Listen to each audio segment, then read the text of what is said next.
Friends, इस video में हम ट्रेन के टिकट से संबंधित कुछ महत्वपूर्ण जानकारी हासिल करेंगे।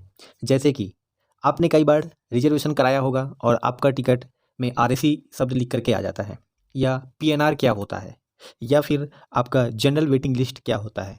दोस्तों, यह एक महत्वपूर्ण जानकारी है जो यदि आप ट्रेन से रिजर्वेशन कराते हैं और यात्रा करते हैं तो आपके लिए यह जानकारी महत्वपूर्ण हो जाती है। या फिर कई बार आजकल यह क्वेश्चंस भी जीके में विभिन्न तरीके से पूछ लिए जाते हैं। दोस्तों, इस छोटा सा वीडियो है 3 से 4 मिनट का, जिसमें मैं आपको बताऊंगा कि इनके सही मायने क्या होते हैं। जैसा कि आपने ट्रेन टिकट में जब रिजर्वेशन कराते हैं तो उसमें बाईं तरफ 10 अंकों का एक डिजिट देखा होगा। एक्चुअल में ये होता क्या है, इसको पीएनआर नंबर बोलते हैं। दोस्तों, पीएनआर का फुल फॉर्म होता है passenger name record. Passenger name record, जब ट्रेन में सफ़र के लिए कोई व्यक्ति टिकट लेता है तो वह 10 अंकों का पीएनआर मिलता है, और यह एक यूनिक कोड होता है, यानी कि यह आपको ही मिलेगा और किसी दूसरे को सेम 10 अंकों का डिजिट नंबर नहीं मिलेगा। और इस पीएनआर नंबर से दोस्तों आप अपने टिकट की सारी जानकारी हासिल कर सकते हैं, जैसे कि किस डेट को आपका टिकट है, या फिर कहाँ से कहाँ तक आपकी जर्नी है, ट्रेन के बारे में इत्यादि आपको इस पीएनआर के नंबर से जानकारी प्राप्त हो जाती है। तो आप सभी को आशा करता हूँ पीएनआर के बारे में जानकारी मिल गई होगी। इसके पश्चात आता है वेटिंग लिस्ट।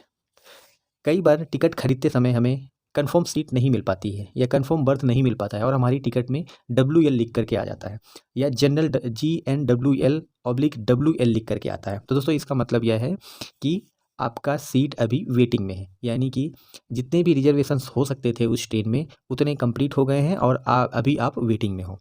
यदि WL क्लियर होता है तो उसके पहले जब भी आप टिकट कराए हो तो उसके पहले जितने भी आपके टिकट में दिखाते हैं कि वेटिंग लिस्ट जैसे 3 है, तो इसका मतलब है कि अगर आपके पहले 3 लोगों ने वेटिंग लिस्ट में रिजर्वेशन ले रखा है, यदि वो कैंसिल करवा लेते हैं तो आपका वेटिंग लिस्ट क्लियर हो जाएगा। तो दोस्तों, यह सबसे साधारण प्रकार की वेटिंग लिस्ट होती है और इस वेटिंग लिस्ट के से क्लियर होने के, यानी टिकट कन्फर्म होने के चांसेस सबसे ज़्यादा होते हैं। दोस्तों, याद रखिए, जनरल वेटिंग लिस्ट या वेटिंग लिस्ट। इसके पश्चात आता है आरएसी, रिजर्वेशन अगेंस्ट कैंसिलेशन।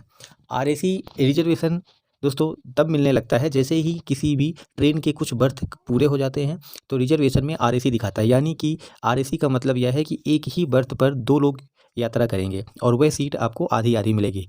अगर कई बार ट्रेन में टिकट कलेक्टर ऐसे कर देता है कि अगर कोई सीट खाली होती है तो आपको वह फुल सीट भी दे देता है, लेकिन वह ट्रेन में बर्थ होने पे निर्भर करता है। तो रिजर्वेशन अगेंस्ट कैंसिलेशन यानी आरएसी सीट वो होती है जिसमें एक ही बर्थ पर 2 लोग यात्रा करते हैं।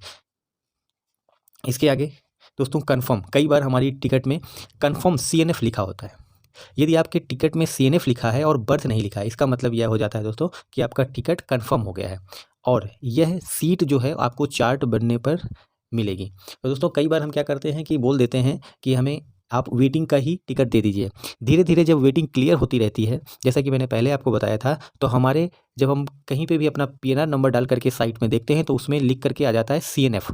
CNF का मतलब यही हो जाता है दोस्तों कि हमारी सीट क्लियर हो गई है, यानी हमें बर्थ मिल जाएगा, लेकिन वो भी चार्ट तैयार होने पर।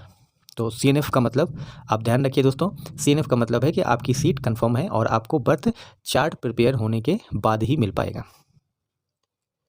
इसके पश्चात आता है TQWL, यानी इसको बोलते हैं तत्काल कोटा वेटिंग लिस्ट। यदि तत्काल टिकट बुक करते समय आपके टिकट में TQWL लिख कर आता है तो आपकी टिकट कंफर्म होने की सबसे कम संभावना है।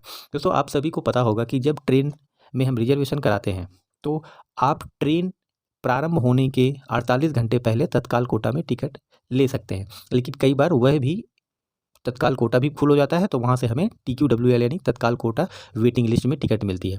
और दोस्तों, सबसे महत्वपूर्ण जानकारी आपको मैं बता दूं कि इसके कंफर्म होने के चांसेस सबसे कम होते हैं। इसके पश्चात आता है PQWL, इसको बोलते हैं पूल कोटा वेटिंग लिस्ट।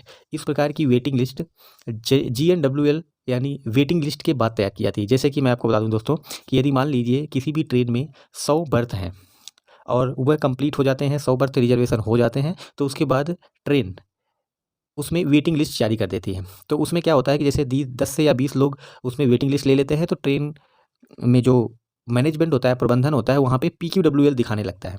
अब PQWL दोस्तों दिखाने इसलिए लगता है कि इसके चांसेस सबसे कम होते हैं कन्फर्म होने के। तो दोस्तों, जनरल वेटिंग लिस्ट के सबसे ज़्यादा चांसेस होते हैं कन्फर्म होने के, उसके पश्चात PQWL के, तथा उसके सबसे पश्चात में TQWL के चांसेस होते हैं टिकट कन्फर्म होने के। और सबसे महत्वपूर्ण बात कि PQWL ओरिजिन और डेस्टिनेशन के बीच यात्रा करते हैं।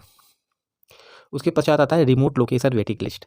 रिमोट लोकेशन वेटिंग लिस्ट यानी RLWL, टिकट के कंफर्म होने की संभावना GNWL से कम तथा PQWL से ज़्यादा होती है और ये छोटे स्टेशन का बर्थ कोटा होता है। यानी कि जैसे कि आप दिल्ली से कलकत्ता तक जाना चाहते हैं और बीच में एक छोटा सा स्टेशन, मान लीजिए कोई फतेहपुर करके जगह आती है, तो उसमें वहाँ का RLWL ये दिखाएगा। तो आप ध्यान रखें दोस्तों, ये एक छोटे स्टेशन का बर्थ कोटा होता है। तो दोस्तों, आप सभी को ट्रेन के रिजर्वेशन से संबंधित जानकारी कैसी लगी, हमें कमेंट बॉक्स में लिखकर ज़रूर बताएं। धन्यवाद।